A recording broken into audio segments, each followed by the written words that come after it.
halo Sobat Master, kembali lagi dengan video di mana kita akan membahas persiapan UAS Fisika. Nah, soal-soal yang dibahas seperti soal sebelumnya berasal dari dokumen yang telah dipersiapkan. Oke, aku akan mulai kutip dari soal lanjutan untuk nomor 6 dan 7.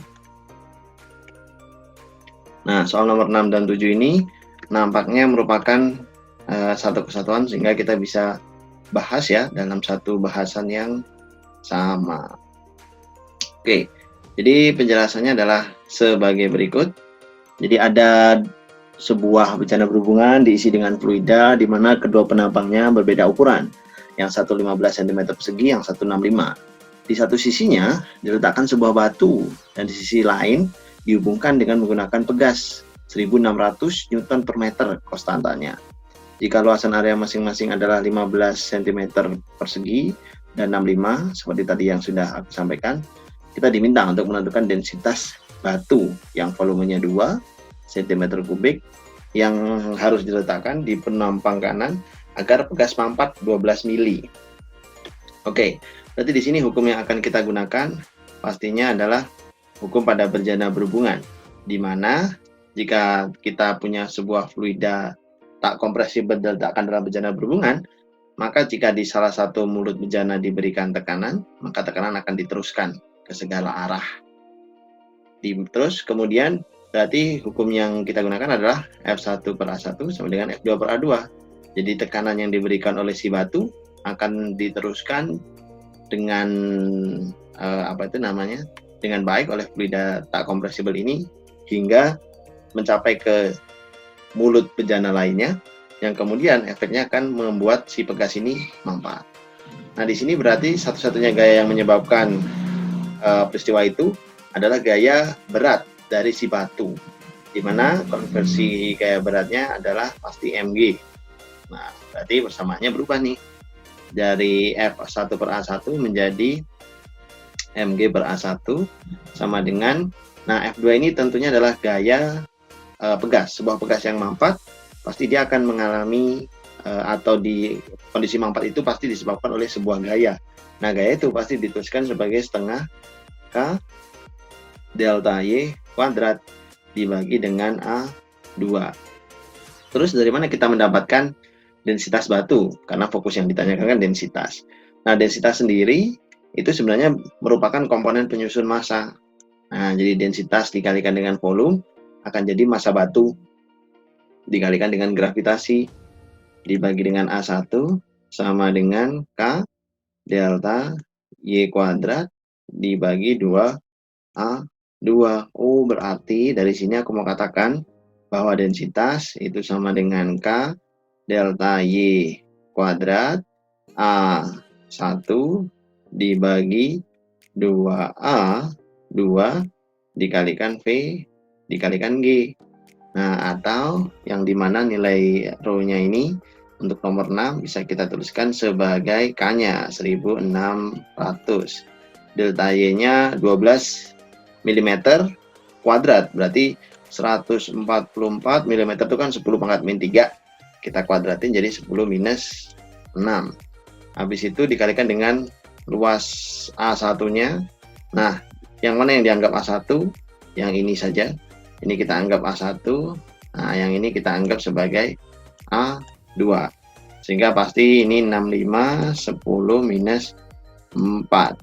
Habis itu dibagi semua, dibagi total dengan 2, dikalikan A2-nya 15 gitu ya, dikali 10 pangkat minus 4 juga.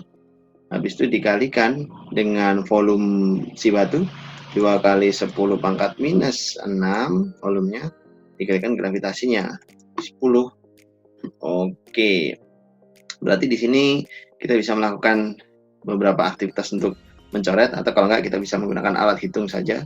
1600 kita kalikan 144, 65 dibagi 2 bagi 15 bagi 2 lagi, habis itu dibagi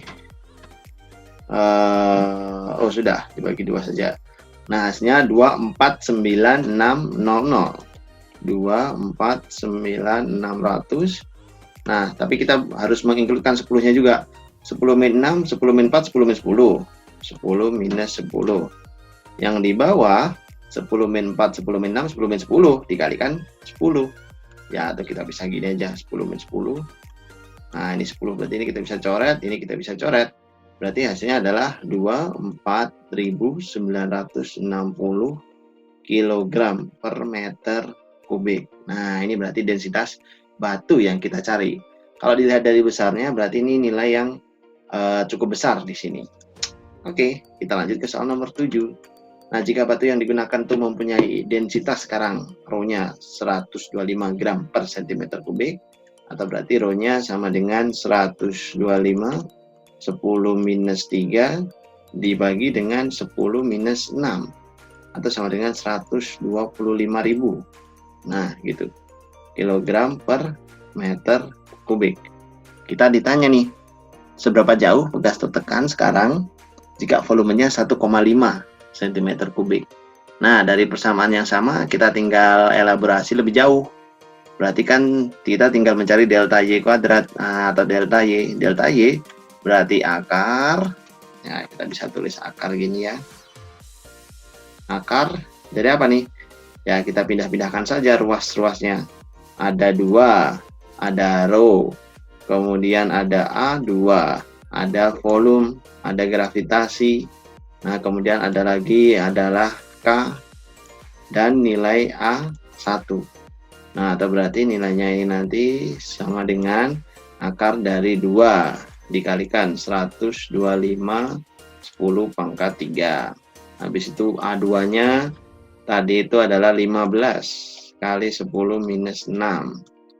Habis itu volumenya 1,5 kali 10 pangkat minus 6 ya. Oh sorry, A-nya 10 minus 4, volumenya 10 minus 6.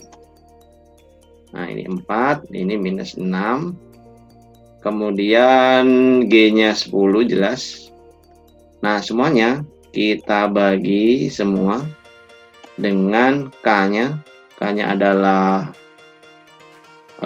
tadi ya 1600. Dengan A1-nya 65. 10 minus 4. Nah, kayak gitu. Oke, kita bisa eliminasi beberapa faktor yang bisa kita sederhanakan tentunya. Sudah. Berarti dari situ ya kita tinggal hitung saja. Akar dari 2 kali 125.000 dikali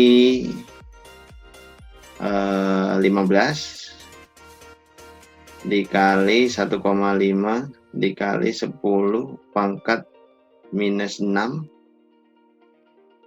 dikali dengan 10 dibagi 1600 dibagi 65, tutup.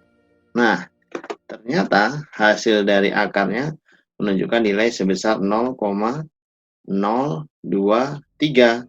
Nah, kalau dari satuannya ini semestinya meter ya, 0,023 meter. Nah, dari situ berarti kita bisa katakan, oh berarti besar pertambahan panjangnya kalau ini dikonversi menjadi milimeter itu adalah sekitar 23,25 milimeter. Nah, itu besar pertambahan panjangnya. Dan itu akan menjadi jawaban atas soal nomor 6 dan 7 untuk satu uraian masalah.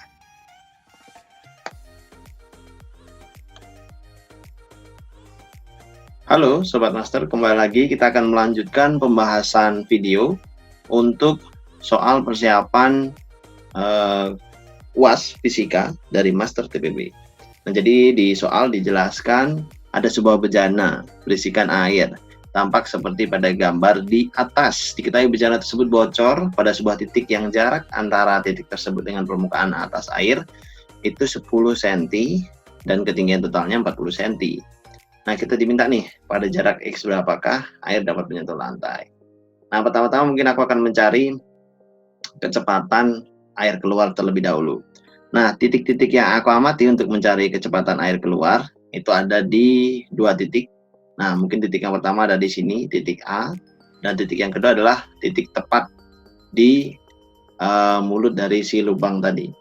Nah, menurut persamaan yang ada di fluida dinamis, karena ini fluidanya bergerak, mengalir, kita akan punya bentuk P, A, gitu ya, ditambah dengan rho, G, H, A, itu sama dengan P yang dirasakan di B, ditambah dengan setengah rho,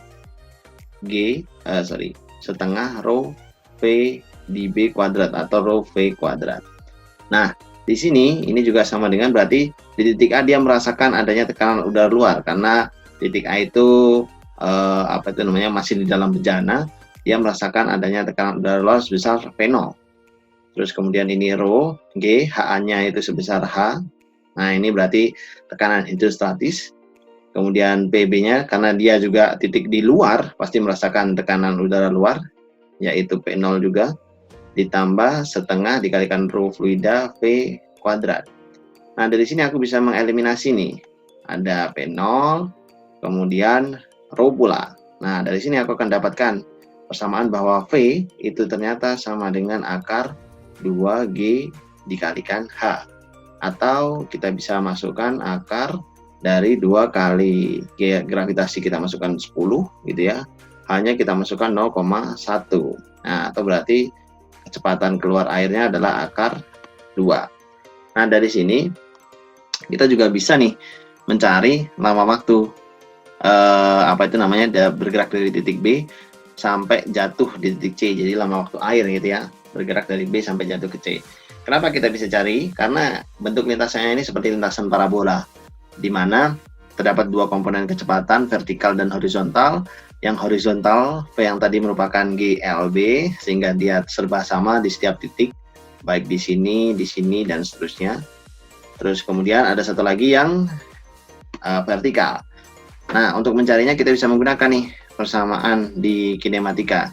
Y sama dengan Y0 ditambah V0Y gitu ya, dikurangi dengan setengah G T kuadrat. Ini adalah upaya untuk mencari nilai T-nya, lama waktu ketika dia bergerak dari B sampai ke C.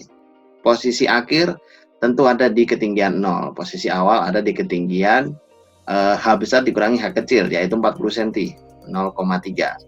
Habis itu ditambah dengan V0Y-nya karena secara karena arah kecepatannya hanya horizontal, maka kecepatan searah vertikal di titik B tentu tidak ada, ini sehingga 0. Dikurangi setengah kali 10 T kuadrat. Nah, dari sini berarti aku akan punya bahwa 5T kuadrat itu sama dengan 0,3, sehingga T sama dengan akar dari 0,3 dibagi 5, itu adalah 0,06. Nah, kita bisa mencari T yang tepat dengan menggunakan alat hitung saja. Nah, akar dari 0,06 berapa tuh? Oke, kita cari ya 0,06. Nah, hasilnya adalah 0,2449. Berarti T-nya 0,2449 detik gitu. Kemudian karena gerak bendanya tadi yang kita tahu itu merupakan GLB, itu yang horizontal. Jadi gerak benda di sini maksudnya adalah partikel air gitu ya.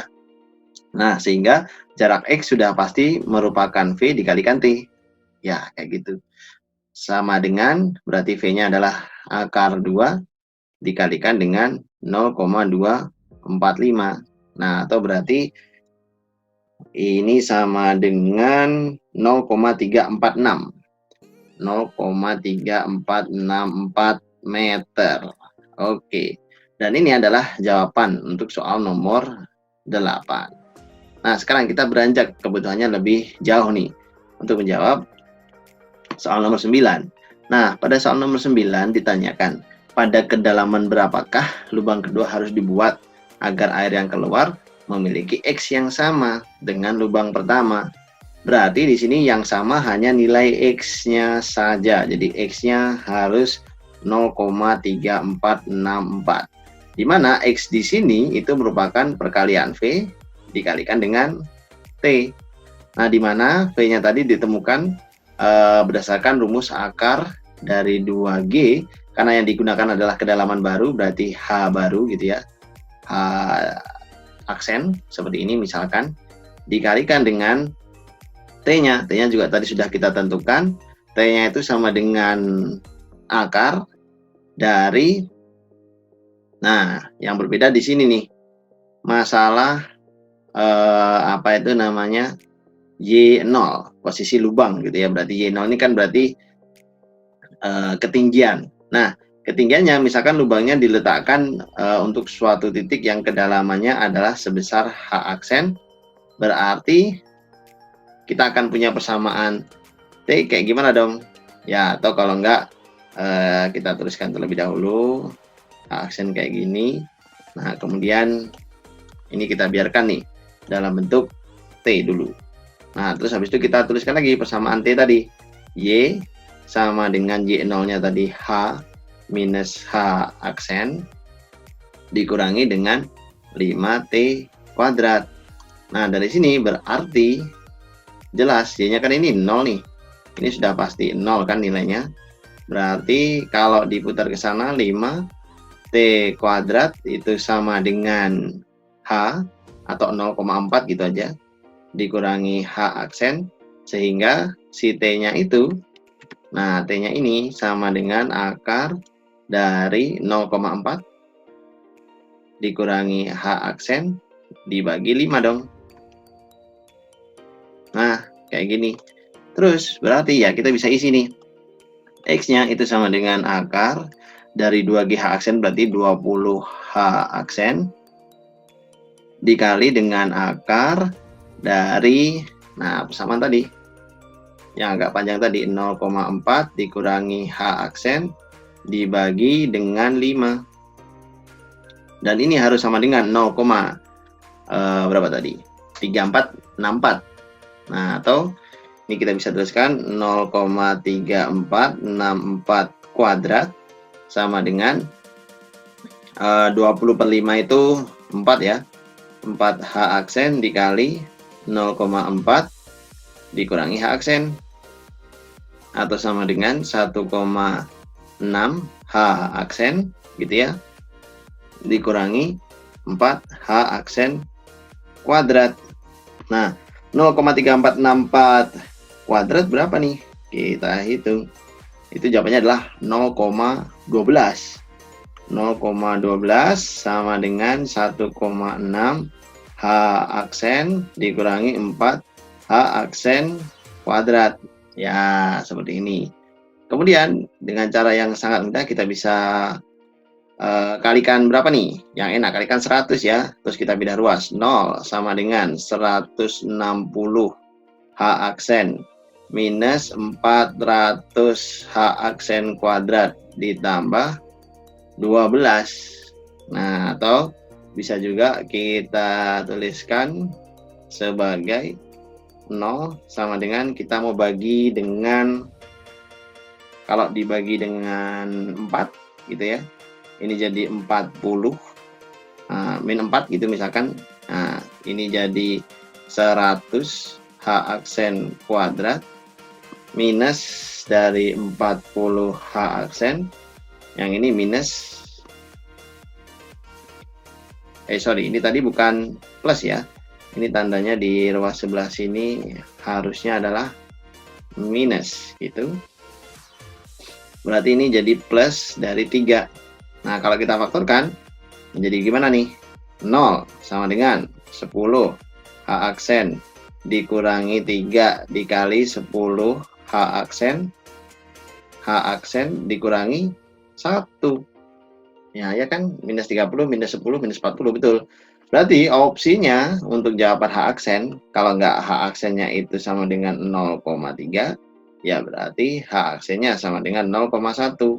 Untuk H aksen 0,1 sudah ada tadi di soal, nah sehingga nggak mungkin dia di situ lagi, sehingga jawabannya tepat adalah 0,3. Oh, berarti agar jaraknya segitu, X-nya 0,3464, jawabannya harus 0,3.